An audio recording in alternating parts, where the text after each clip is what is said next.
तो कुछ प्रॉपर्टीज हम स्टडी कर रहे थे डी ब्लॉक एलिमेंट्स के, जिसमें स्टैंडर्ड रिडक्शन पोटेंशियल या रिड्यूसिंग जो नेचर है उसके बारे में हमने थोड़ी सी बात की थी और कहा था कि जो स्टैंडर्ड रिडक्शन पोटेंशियल है ट्रांजिशन मेटल्स का, वो सबकी जो वैल्यू है वो क्या आती है, नेगेटिव आती है, एक्सेप्ट कॉपर।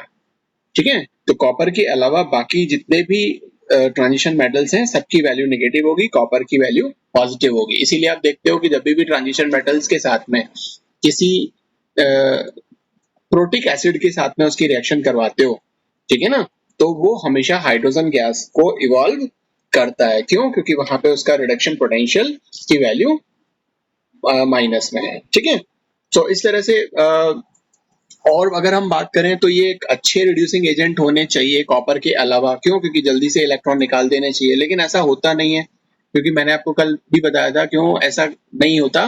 क्योंकि इनका जो आयनाइजेशन एनर्जी है वो ज्यादा होती है, हीट ऑफ वेपराइजेशन है वो ज्यादा होती है, जिसकी वजह से वो आसानी से अटेन नहीं हो पाती और लो हाइड्रेशन एनर्जी ये रखते हैं। ठीक है, अगर हम इसको हैबर प्रोसेस से देखें तो बॉन्ड हैबर प्रोसेस आपने अपनी पुरानी जो क्लासेस हैं उसमें जब आयनिक कंपाउंड्स को फॉर्म आप करते हो, आयनिक बॉन्ड जब आप बनते हो, तो वहां पर आपने बॉन्ड हैबर साइकिल देखा और वहां पर देखा कि कोई भी हम क्या लेते हैं, एक मेटल लेते हैं जो सॉलिड फॉर्म में है, और जब हम उसको गैसियस फॉर्म में कन्वर्ट करेंगे तो सब्लिमेशन एनर्जी काम आएगी, हमको देनी पड़ेगी वो एनर्जी ताकि वो गैसियस स्टेज में पहुंचे। कि मॉलिक्यूल जब पास पास हैं और जब हम उसको एनर्जी देंगे तो हीट अप करेंगे तो वो मॉलिक्यूल दूर दूर हो जाएंगे, तो वो गैसियस स्टेज में आ जाएगा। अब ये जो गैस में जब पहुंच गया तो अब हम इसको किस में कन्वर्ट करना है, आयनिक फॉर्म में कन्वर्ट करना है। इसको n माइनस इलेक्ट्रॉन, n जो इलेक्ट्रॉन्स हैं उनको रिमूव करना है, तो आयनाइजेशन एनर्जी हम इसको प्रोवाइड करेंगे। ठीक है ना, तो उस वैल्यू को हम प्रोवाइड जब कर देंगे उस एनर्जी को, तो ये एक आयनिक फॉर्म में कन्वर्ट हो जाएगा। और ये जो आयन बनेगा, जब हम इसका एक्वा सॉल्यूशन बनाएंगे या वाटर मीडियम में इसको डालेंगे, तो वाटर मॉलिक्यूल्स इसके चारों तरफ इकट्ठे होकर के क्या बनेंगे, हाइड्रेशन करेंगे इसका, और एक एनर्जी इवॉल्व होगी हाइड्रेशन। क्योंकि देखो जब भी इलेक्ट्रोस्टैटिक, एक चीज हमेशा ध्यान रखो कि जब भी इलेक्ट्रोस्टैटिक अट्रैक्शन फोर्स कहीं पर डेवलप होता है तो हमेशा एनर्जी क्या होती है, निकलती है। ठीक है, तो आप यहां पर अगर देखो ये जो मेटल है जो गैसियस फॉर्म में है और आयनिक फॉर्म में है, ये वाटर मॉलिक्यूल्स के अपोजिट सिरे को अपनी तरफ अट्रैक्ट कर रहा है, और अट्रैक्ट कर रहा है तो यहाँ पर किसी ना किसी तरह का क्या क्रिएट हो रहा है, एक इलेक्ट्रोस्टैटिक अट्रैक्शन फोर्स क्रिएट हो रहा है। और ये जो इलेक्ट्रोस्टैटिक अट्रैक्शन फोर्स जो यहाँ आ रहा है उसकी वजह से जो एनर्जी है वो इवॉल्व होगी। ठीक है, उसी को हम हाइड्रेशन एनर्जी बोलेंगे। तो ये हाइड्रेटेड जो मेटल आयन है वो हमें मिल जाएगा, कहाँ पे, इस फॉर्म में। ठीक बात।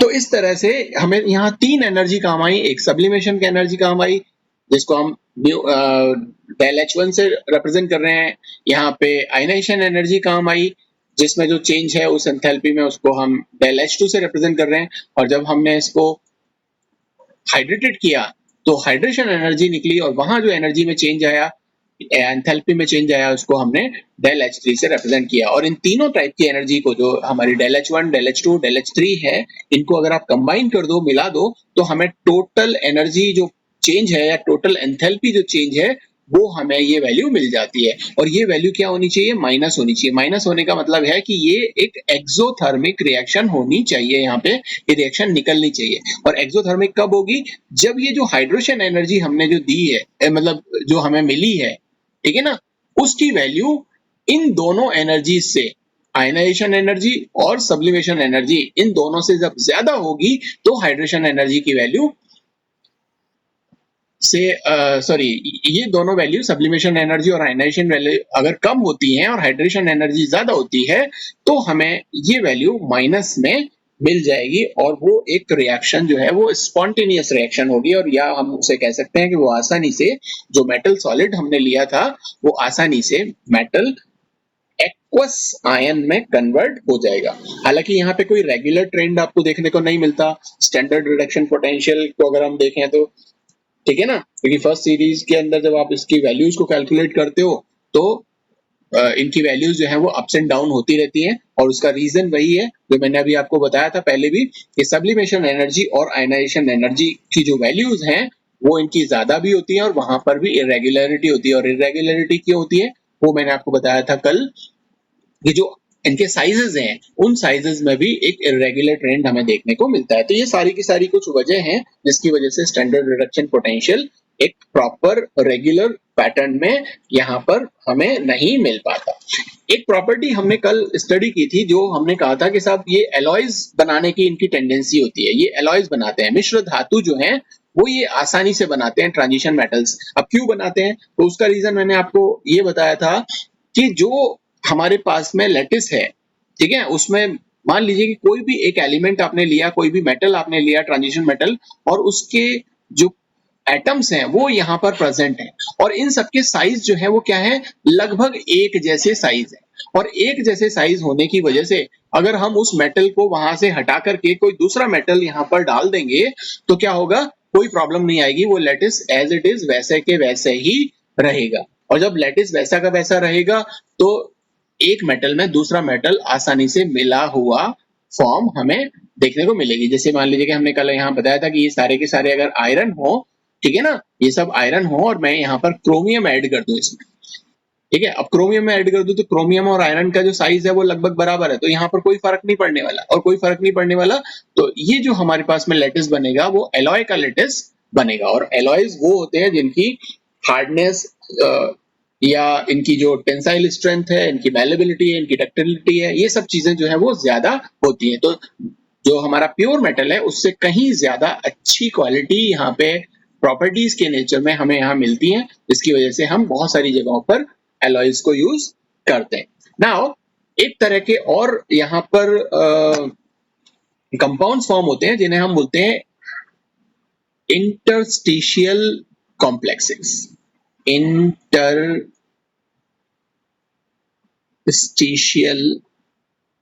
कंपाउंड्स ये इंटरस्टिशियल कंपाउंड्स क्या होते हैं, ये वो होते हैं कि मान लीजिए कि यहाँ पे ये हमने यहाँ पे ट्रांजिशन मेटल्स का एक कॉम्प्लेक्स बनाया और हम कुछ छोटे नॉन मेटल्स जिनका साइज काफी छोटा है उन एलिमेंट्स को क्या कर दें, इसके साथ मिक्स कर दें। तो ये जो छोटी छोटी जगह बीच में बची हुई है, ये जो छोटी छोटी जगह है इन लैटिसेस के बीच में बची हुई है, हालांकि ये लैटिस यहाँ पे बिल्कुल फिक्स होगा इस तरह से, ठीक है ना, वो मैंने थोड़ा दूर दूर बना दिया, लेकिन ये बिल्कुल फिक्स्ड है, पैक्ड फॉर्म में है, इस तरह से पैक्ड फॉर्म है ये, ठीक है ना। और ये जो पैक्ड फॉर्म मिलेगी उसके बावजूद भी यहाँ पर कुछ खाली जगह हमें देखने को मिल रही है, ठीक है ना। ये जो खाली जगह हमें देखने को मिल रही है, इन वॉइड्स में, इन खाली जगहों पर वो जो स्मॉल साइज के जो नॉन मेटल्स हैं जैसे कि हाइड्रोजन है या बोरॉन है या कार्बन है, ऑक्सीजन है, नाइट्रोजन है, इस तरह के जो छोटे एलिमेंट्स हैं वो इन जगहों पर आसानी से जगह ले सकते हैं या समा सकते हैं। तो एक टाइप के कॉम्प्लेक्स बनेंगे क्योंकि इनके बीच में वो आ गए हैं तो इनके लैटिस पे कोई फर्क नहीं पड़ेगा, ठीक है ना, इनके बीच में ये यहाँ पर प्रेजेंट हैं। तो इस तरह के कॉम्प्लेक्सेस को हम इंटरस्टिशियल कॉम्प्लेक्सेस बोलते हैं। और ये एक नॉन स्टाइक्योमेट्रिक टाइप के कंपाउंड्स हैं जो आपने एक टाइप के डिफेक्ट्स पढ़े होंगे, जब स्टाइक्योमेट्रिक डिफेक्ट्स और नॉन स्टाइक्योमेट्रिक डिफेक्ट, तो वहां पे भी हम क्या करते हैं, इम्प्योरिटीज मिलाते हैं, है ना। और वो इम्प्योरिटीज होती क्या है, यहाँ बीच में चली जाती हैं, कोई इलेक्ट्रॉन लेकर के, कोई कैटायन या एनायन, उनको हमने कई कई उसमें शॉर्ट की और फ्रैंकल डिफेक्ट इस तरह से बांटा था।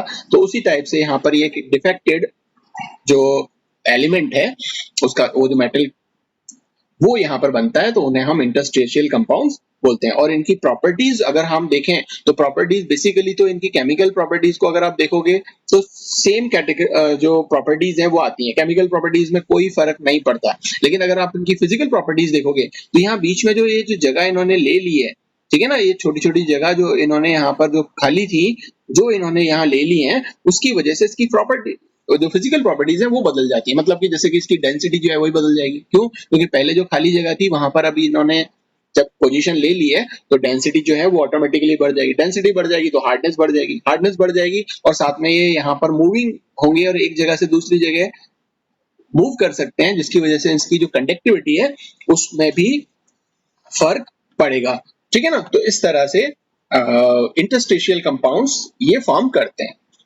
ठीक, नाउ अब जो हम बात करेंगे वो एक अलग अगली प्रॉपर्टी पर करेंगे, और वो प्रॉपर्टी है हमारे पास में मैग्नेटिक प्रॉपर्टी। ठीक है, मैग्नेटिक प्रॉपर्टी।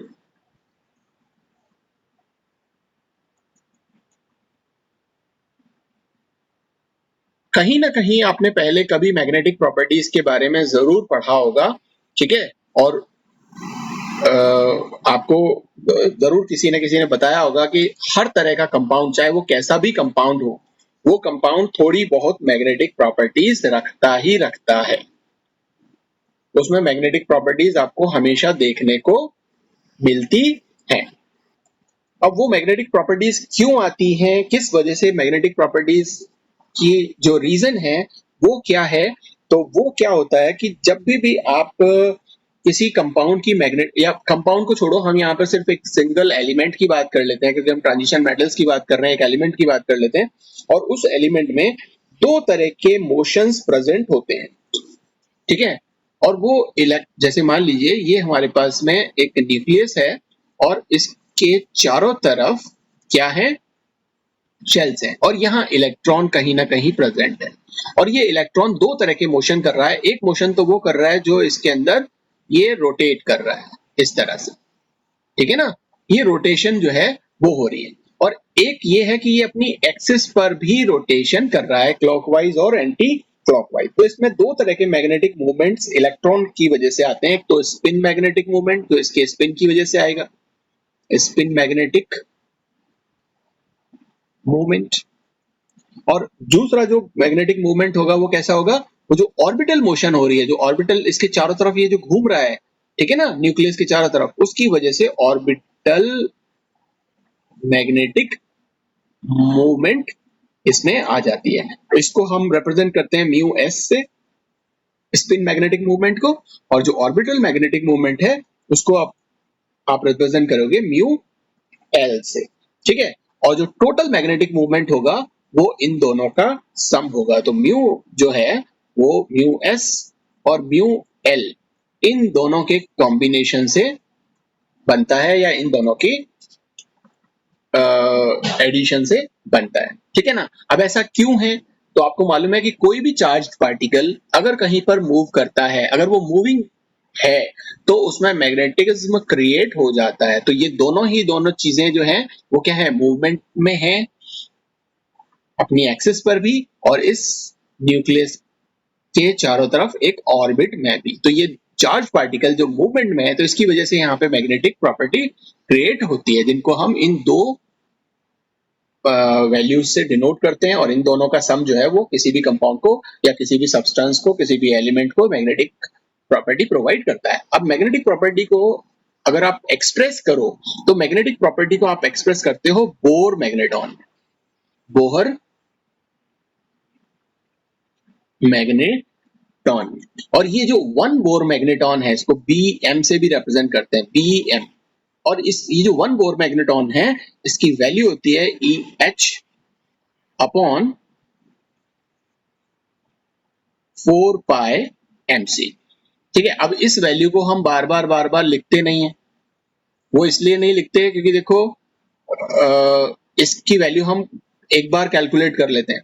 यहाँ ई जो है वो चार्ज है, एच प्लांक कांस्टेंट है, 4 है, पाई की वैल्यू जो है वो 3.14 या 22/7 फिक्स है, ये मास ऑफ इलेक्ट्रॉन है, और ये जो सी है वो वेलोसिटी ऑफ लाइट है। ये सारी की सारी चीजें क्या है, कांस्टेंट है। और इन वैल्यूज को जब कांस्टेंट है तो हम यहाँ पर इसको वन बोर मैग्नेटॉन बोल देते हैं, और जितनी भी आप मैग्नेटिक प्रॉपर्टीज निकालोगे वो आप इसी बोर मैग्नेटॉन के यूनिट्स में निकालोगे। ठीक है, अच्छा चलो अब हम बात करते हैं मेटल्स की, जो मैं आपको यहाँ पे ट्रांजिशन मेटल्स के बारे में बता रहा था। तो जो ट्रांजिशन मेटल्स है वहां पर बहुत सारे अनपेयर्ड इलेक्ट्रॉन्स प्रेजेंट होते हैं।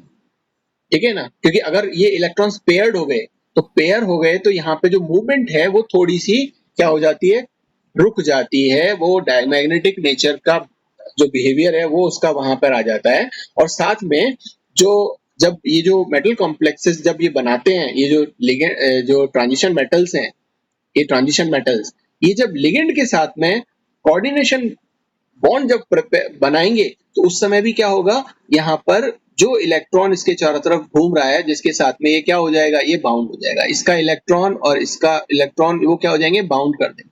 तो ये इसकी जो ऑर्बिटल मोशन है उसको रोक देता है। तो ऑर्बिटल मोशन अगर रुक जाएगी तो ये जो वैल्यू है ऑर्बिटल मैग्नेटिक मोमेंट, ये क्या हो जाएगी, ये लगभग जीरो हो जाएगी। ठीक है ना, लगभग जीरो हो जाएगी क्योंकि यहाँ पर ये मूवमेंट हो नहीं रही।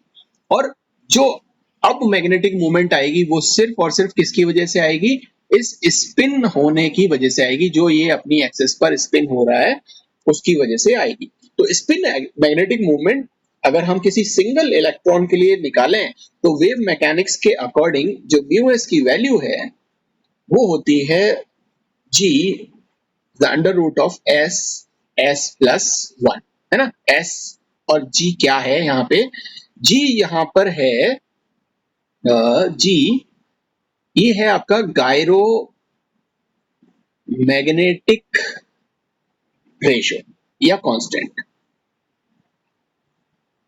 और एस ये जो स्मॉल एस आपको दिख रहा है ये क्या है, ये है स्पिन क्वांटम नंबर। इसके बारे में आप जानते हो, इसकी वैल्यू कितनी होती है, इसकी वैल्यू होती है +½ या -½ ठीक बात।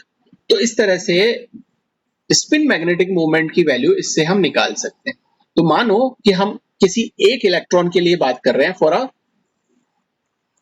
Free electron.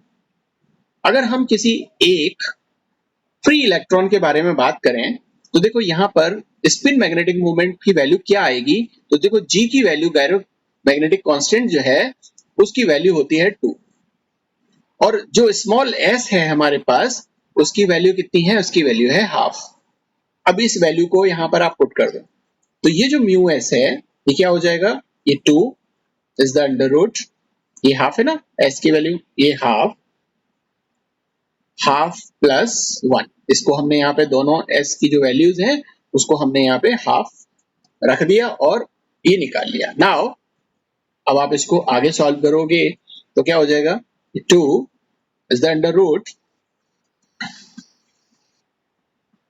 ½ अब इसको यहाँ पर एलसीएम ले लो तो ये क्या हो जाएगी 2 और ये 1 + 2, है ना। ये सिंपल मैथमेटिक्स है इसलिए ज्यादा मैं इसमें आपको नहीं जा रहा, आप इसको करोगे तो इजीली आ जाएगा और ये वैल्यू आ जाएगी 3/2। फिर भी नहीं समझ में आए तो मुझे बताना, मैं बता दूंगा।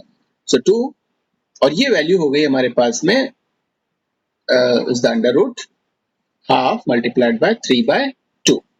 अब ये 2/2 × 2 तो क्या हो गया 4, और 4 का अंडर रूट क्या होता है 2, तो 4 का अंडर रूट 2 होगा तो हमारी ये वैल्यू क्या आ जाएगी, इसको हम बाहर ले लेंगे क्योंकि 4 का अंडर रूट और ये हो जाएगा अंडर रूट 3।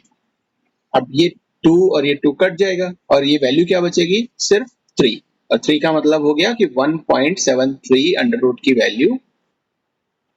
तो अगर एक इलेक्ट्रॉन किसी के पास में है और एक फ्री इलेक्ट्रॉन है तो स्पिन मैग्नेटिक क्वांटम नंबर की वैल्यू 1.73 हमारे पास आ जाती है।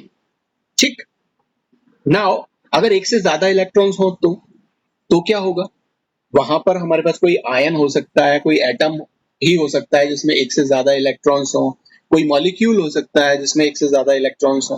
तो वहां पे मैग्नेटिक मूवमेंट किस तरह से होगा किसी ट्रांजिशन एलिमेंट का या आयन का, तो वहां पर वही सेम जो फार्मूला है वो वही रहेगा, g is the under root s +1 ये। लेकिन यहाँ एक चीज आपको देखने को मिलेगी, क्या कि जब मल्टीपल इलेक्ट्रॉन्स के लिए आप निकाल रहे हो फॉर मोर देन 1 इलेक्ट्रॉन, जब आप मोर देन 1 इलेक्ट्रॉन निकाल रहे हो तो जाहिर सी बात है ये जो s की वैल्यू है यहाँ पे कई सारे इलेक्ट्रॉन्स प्रेजेंट होंगे, तो g की जो वैल्यू होगी वो तो 2 ही रहेगी, लेकिन जो स्मॉल s है उसकी वैल्यू हो जाएगी n, मतलब वो ज्यादा हो सकते हैं अब, तो n × ½ मतलब एक इलेक्ट्रॉन है तो n की वैल्यू 1 आ जाएगी, अगर 2 इलेक्ट्रॉन है तो ये जो n की वैल्यू है ये बदलती रहेगी, ये 1 भी हो सकती है 2 भी हो सकती है, वो डिपेंड करता है कितना इलेक्ट्रॉन्स वहां पे प्रेजेंट है। तो ये स्मॉल क्वांटम नंबर, ये जो स्पिन क्वांटम नंबर था, ये स्मॉल एस से कैपिटल एस में कन्वर्ट हम इसको कर देते हैं, क्योंकि अब ये स्मॉल नहीं रहा, क्योंकि स्मॉल तो ये हो गया, ठीक है ना, ये वैल्यू हो जाएगी एन एस, ठीक है, और ये एन एस जो है वो कैपिटल एस के बराबर होगा। तो ये जो हमारा इक्वेशन है, ये इक्वेशन को हम यहाँ रिप्लेस कर देते हैं कि mu s equals to capital s, ये g is the under root capital s plus 1 का अंडर रूट, ये वैल्यू हमारे पास में यहाँ पे आ गई। अब जो स्मॉल इसकी जो वैल्यू है यहाँ पर अगर आप देखो,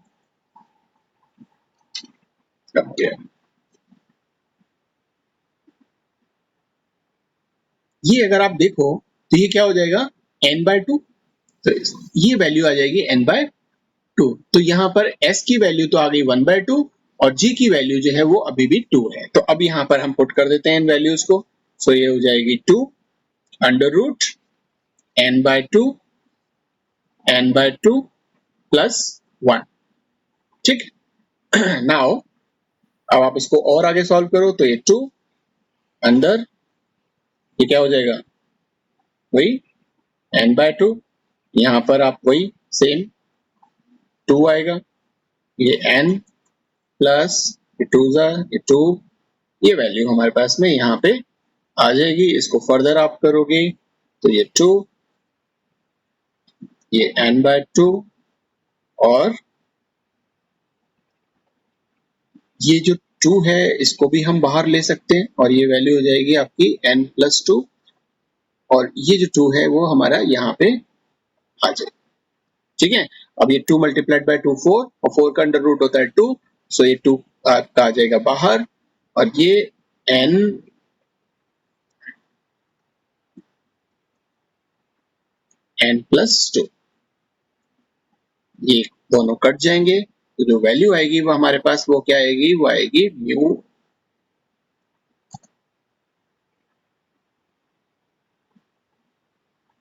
म्यू एस की जो वैल्यू है स्पिन क्वांटम नंबर की, वो क्या आ जाएगी n+2।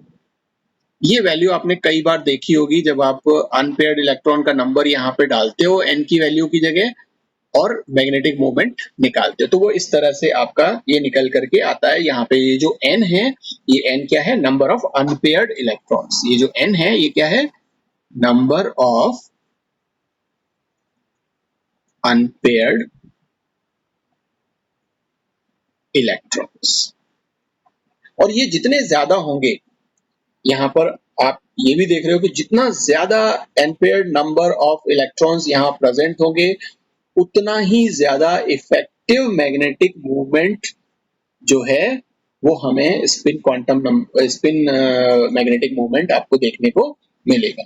लेकिन जब हम एक्सपेरिमेंटली मैग्नेटिक मूवमेंट की वैल्यू कैलकुलेट करते हैं, अभी तो हमने कह दिया कि साहब जो बाहर का जो इलेक्ट्रॉन था जो यहाँ था, वो जब लिगेंड के उसमें आएगा तो वो क्वेंस्ड हो जाएगा, यहाँ पर ये मूवमेंट इसकी रुक जाएगी, लेकिन उतनी भी नहीं रुकती क्योंकि ये कोई फिक्स चीजें नहीं है, थोड़ी बहुत यहाँ पर फिर भी मूवमेंट रहती है, कुछ दूसरे जो इलेक्ट्रॉन्स हैं उनकी वजह से भी मूवमेंट रहती है, सभी यहाँ पे बाउंड नहीं होते। इसलिए जब आप इसका एक्सपेरिमेंटली वैल्यू निकालोगे तो ये जो स्पिन मैग्नेटिक मूवमेंट की जो वैल्यू आएगी इससे ज्यादा आएगी, इसका मतलब जो एक्चुअल मैग्नेटिक मूवमेंट की जो वैल्यू आएगी वो स्पिन मैग्नेटिक मूवमेंट से ज्यादा आएगी, क्योंकि हमने यहाँ पे पढ़ा था कि म्यू की वैल्यू जो है वो स्पिन मैग्नेटिक मूवमेंट और जो ऑर्बिटल मैग्नेटिक मूवमेंट है उसके बराबर होती है, ठीक है ना, इन दोनों के एडिशन के बराबर होती है। लेकिन इस वैल्यू को हमने कह दिया था कि ये वैल्यू जो है वो अपना कंट्रीब्यूशन नहीं देती, क्यों, क्योंकि यहाँ पर वो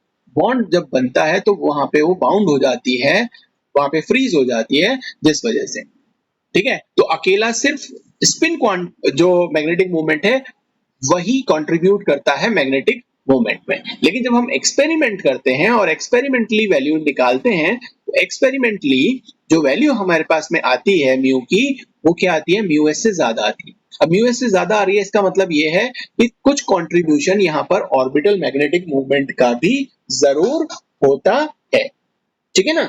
तो इसलिए अगर हम यहाँ पर अब दोनों को अगर हम बात करें, जैसे एक के लिए तो हमारे पास स्पिन मैग्नेटिक क्वांटम नंबर के लिए तो ये आ गया, स्पिन मैग्नेटिक मूवमेंट के लिए म्यू एस की वैल्यू यहाँ पर ये आ गई। लेकिन अगर हम टोटल देखें जिसमें हम म्यू और एस और एल इन दोनों को प्लस कर दें और इसका मैग्नेटिक मूवमेंट निकालें, तो हमारे पास एक फार्मूला आता है, उस फार्मूले से हम इसको निकालते हैं और वो फार्मूला होता है 4s s+1 plus L l+1 का अंडर रूट, है ना। ये फार्मूला आता है। यहाँ पे जो ये जो क्या एस दिख रहा है, ये जो एस है, ये जो एस है, ये एस क्या है, ये एस है टोटल स्पिन एंगुलर मोमेंटम। जैसे एक इलेक्ट्रॉन के लिए तो आप स्मॉल एस निकाल रहे हो, लेकिन बहुत सारे इलेक्ट्रॉन्स हैं तो उसके लिए आप टोटल स्पिन एंगुलर मोमेंट निकालोगे। Total spin angular momentum quantum number, ठीक है। तो ये total spin angular momentum quantum number है कैपिटल एल, और स्मॉल एल, ये जो कैपिटल एल है, जो ये है, ये क्या है, ये है आपका टोटल ऑर्बिटल एंगुलर। अच्छा, दोनों जगह एंगुलर क्यों आया है, क्योंकि देखो एंगुलर का मतलब होता है किसी पर्टिकुलर कोण पर या किसी पर्टिकुलर एंगल पर घूमना। तो जब वो चाहे वो खुद रोटेशन कर रहा हो इस तरीके से, जब इस तरीके से रोटेशन कर रहा है एक्सिस पे, तब भी घूम रहा है ना, वहां पे भी कुछ ना कुछ एंगल पर घूम रहा है। और जब किसी न्यूक्लियस के चारों तरफ घूम रहा है, किसी न्यूक्लियस के चारों तरफ घूम रहा है, तब भी किसी ना किसी तरीके का एंगल यहाँ पर आ रहा है जिस एंगल पर वो रोटेट कर रहा है। तो ये दोनों ही जगह, चाहे वो स्पिन कर रहा हो चाहे ऑर्बिटल में हो, दोनों ही जगह पे वो घूम रहा है, इसलिए यहाँ पर एंगुलर वर्ड जो है वो यूज किया है। तो total orbital angular momentum quantum number. तो ये वैल्यू स्मॉल कैपिटल एस और कैपिटल एल की वैल्यू यहाँ पर आप पुट कर दोगे और ये आपका टोटल जो एंगुलर मोमेंटम है वो निकल करके आ जाता है। और मैंने जैसे बताया कि जितने ज्यादा नंबर यहाँ पे प्रेजेंट होंगे एन के, उतना ही ज्यादा ये वैल्यू हमें देखने को मिलेगी। साथ ही साथ एक और चीज कि मैंने आपको बताया कि एक्सपेरिमेंटली जब हम देखते हैं तो यहाँ ये जो म्यू की वैल्यू है वो म्यू एस से ज्यादा देखने को मिलती है, और वो इस फार्मूले से हमें पता भी चल जाता है कि क्यों ऐसा हो रहा है, ठीक है ना।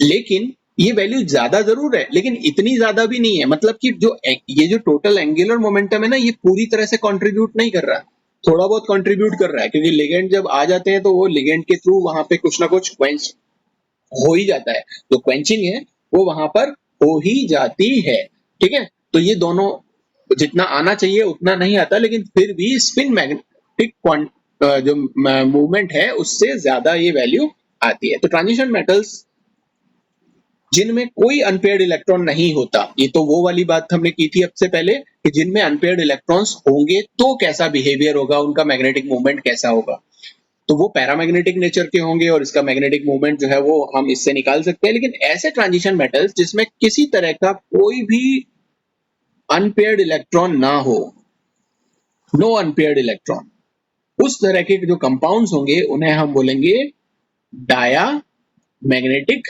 कंपाउंड। और आपको पता है कि पैरामैग्नेटिक कंपाउंड्स वो होते हैं जो मैग्नेटिक लाइंस को अट्रैक्ट करते हैं, ठीक है ना, या मैग्नेटिक लाइन से अट्रैक्ट होते हैं।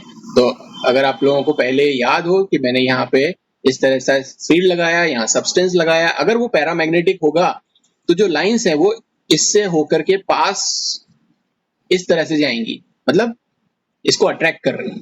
लेकिन अगर वो डायमैग्नेटिक नेचर का हुआ तो डायमैग्नेटिक नेचर में आप देखोगे कि अगर मैंने यहाँ पर कंपाउंड रखा हुआ है तो जो लाइंस है वो इससे रिपेल करती हुई जाएंगी, इससे इस तरीके से जाएंगी, इससे दूर दूर होकर के जाएंगी, क्योंकि वहां पे रिपल्शन लग रहा है। तो जब कोई भी अनपेयर्ड इलेक्ट्रॉन्स वहां पे प्रेजेंट नहीं होगा तो वो जो सब्सटेंस होगा वो क्या होगा, डायमैग्नेटिक होगा और मैग्नेटिक फील्ड से रिपेल्ड होगा। जबकि पैरामैग्नेटिक नेचर में वो कैसा होगा, अनपेयर्ड इलेक्ट्रॉन वहां पर होंगे और मैग्नेटिक जो फील्ड है उससे वो अट्रैक्ट होगा। इसके अलावा भी कुछ मैग्नेटिक प्रॉपर्टीज होती हैं, जैसे कि कुछ सब्सटेंस कुछ एलिमेंट्स हैं जैसे कि आयरन है या कोबाल्ट है या निकल है। इस तरह के जो एलिमेंट्स हैं ये एक प्रॉपर्टी शो करते हैं जिसे हम बोलते हैं फेरो मैग्नेटिज्म। ठीक है ना, इसमें ये फेरोमैग्नेटिक नेचर के होते हैं। अब फेरोमैग्नेटिक नेचर क्या होता है, पैरामैग्नेटिक नेचर को आप सुपर पैरामैग्नेटिक नेचर बोल सकते हो, मतलब कि उसमें पैरामैग्नेटिज्म जो है वो बहुत ज्यादा है। ठीक है ना, तो वो फेरोमैग्नेटिज्म, क्योंकि इसमें फिर परमानेंट टाइप का मैग्नेटिज्म क्रिएट हो जाता है। ठीक है, बाकी सब्सटेंसेस तो ऐसे होते हैं कि अगर उनको हम मैग्नेटिक फील्ड में रखेंगे तो वो थोड़ी बहुत समय के लिए उसमें मैग्नेटिज्म क्रिएट होता है, और जैसे ही मैग्नेटिक फील्ड हटा देंगे तो उनका मैग्नेटिक जो नेचर है वो खत्म हो जाता है। लेकिन जो सब्सटेंसेस बाद तक भी अपना मैग्नेटिक जो प्रॉपर्टी है वो रखते हैं तो वो पैरामैग्नेटिक नेचर में आते हैं। अच्छा, एक चीज और कि जब हम पैरामैग्नेटिक और डायमैग्नेटिक को अगर हम कंपेयर करें, अगर इन दोनों का वजन लें, ठीक है ना, यहां जब मैंने इसको मैग्नेटिक फील्ड में रखा या फिर मैंने इस डायमैग्नेटिक सब्सटेंस को मैग्नेटिक फील्ड में रखा, और अगर मैं इसको वे करूं, अगर मैं इसको तौलूं, इस सब्सटेंस को जब तौलूं तो आपको देखने को मिलेगा, क्योंकि जब ये अट्रैक्ट कर रहा है जब मैग्नेटिक लाइंस यहाँ पर अट्रैक्ट कर रही हैं इस सब्सटेंस को, तो आपको जाहिर सी बात है कि जो इसका वेट है वो क्या हो जाएगा, बढ़ जाएगा, क्योंकि इसमें अट्रैक्शन ज्यादा हो जाएगी। यहाँ पर जब हम इसको आप वो वे करोगे तो बढ़ जाएगा। अब इसको करने के लिए हमने कई सारे मेथड्स यूज किए हुए हैं, हालांकि वो यहाँ पर बताने की बात नहीं है, लेकिन फिर भी मैं आपको यहाँ पे थोड़ा सा बता देता हूँ एक मेथड के बारे में। एक हमने फैराडे मेथड हम करते हैं, उसमें हम क्या करते हैं बेसिकली कि एक ये ट्यूब लेते हैं और इसमें उस सब्सटेंस को हम रख देते हैं, ये स्ट्रांग मैग्नेटिक फील्ड आप यहाँ पर लगाते हो, इसको यहाँ सस्पेंड कर देते हो, ठीक है ना, और ये एक जो क्या कहते हैं उसको, बैलेंस या तुला, वो हम यहाँ पर रखते हैं, और इसको हमने जब ये जो सस्पेंड किया हुआ है इस तरह से, और अब मैग्नेटिक लाइंस जो है जब हम इससे पास करते हैं तो आप देखोगे कि ये जो सब्सटेंस है ये मैग्नेटिक लाइंस को अट्रैक्ट करेगा। तो यहाँ जो भी वजन इसका आ रहा है वो यहाँ इस बैलेंस पे दिखाई दे रहा है। जब ये इसको अट्रैक्ट करेगा, ये जो मैग्नेटिक लाइंस हैं जब इसको अट्रैक्ट कर रही हैं, इसको अपनी तरफ खींच रही हैं, इसको अपनी तरफ खींच रही हैं, ठीक है ना, तो जो इसका वजन होगा वो जाहिर सी बात है क्या हो जाएगा, इंक्रीज हो जाएगा। और अगर हमने यहाँ पर डायमैग्नेटिक सब्सटेंस रख लिया तो क्या होगा, ये इसको रिपेल करेगा तो ये इसको ऊपर की तरफ धक्का देगा, बाहर की तरफ, और बाहर की तरफ धक्का देगा तो इसका वजन क्या हो जाएगा, कम हो जाएगा। ठीक है, जैसे कि अगर आपने कोई अपने पेट पर वजन लादा हुआ हो और पीछे से कोई आपका फ्रेंड जो है वो जो बैग आपने लटकाया हुआ है उसको थोड़ा सा सपोर्ट कर दिया, ऊपर की तरफ उठा दिया, तो वजन आपको क्या लगेगा, कम लगेगा। और एक ये है कि वो उस बैग के ऊपर लटक जाए तो क्या हो जाएगा, वो अट्रैक्ट कर रहा है तो वो वहां पे वजन उसका इंक्रीज हो जाता है। तो इस तरह से जो पैरामैग्नेटिक सब्सटेंसेस होते हैं उनका मैग्नेटिक फील्ड के अंदर जो वेट होता है वो क्या होता है, ज्यादा होता है बजाय उन सब्सटेंसेस के जो डायमैग्नेटिक नेचर के होते हैं। लेकिन ये वे हम कब करेंगे, ये वे हम तब करेंगे जब हमने मैग्नेटिक फील्ड लगाया हुआ है। कहीं आप देखो कि साहब हमने डायमैग्नेटिक सब्सटेंस ले लिया यहाँ 10 ग्राम और यहाँ पे पैरामैग्नेटिक सब्सटेंस ले लिया 10 ग्राम, और आप बोलोगे साहब इनका वजन तो बराबर है ना। अब आप इनका दोनों का आपने 10-10 ग्राम ले लिया, अब यहाँ पर आप इसको मैग्नेटिक फील्ड के अंदर इसका वे करो, यहाँ मैग्नेटिक फील्ड लगाओ और मैग्नेटिक फील्ड में रखने के बाद में इसको आप वे करोगे तो ये वैसे तो हमने लिया है दोनों का 10-10 ग्राम, ठीक है ना, इसका भी 10 ग्राम और इसका भी 10 ग्राम, लेकिन अगर वो डायमैग्नेटिक है तो उसका वे जो है वो 10 ग्राम ना आकर के क्या आएगा, वो 9 ग्राम आए या 10 से कम आए। और ये जो पैरामैग्नेटिक नेचर का जो सब्सटेंस है वो 10 ग्राम की जगह क्या आएगा, 11 से ज्यादा आएगा या 10 से ज्यादा जो वे है वो आपको देखने को मिलेगा। तो ये मैग्नेटिक इसका कुछ बिहेवियर था जो ट्रांजिशन मेटल्स शो करते हैं। ठीक है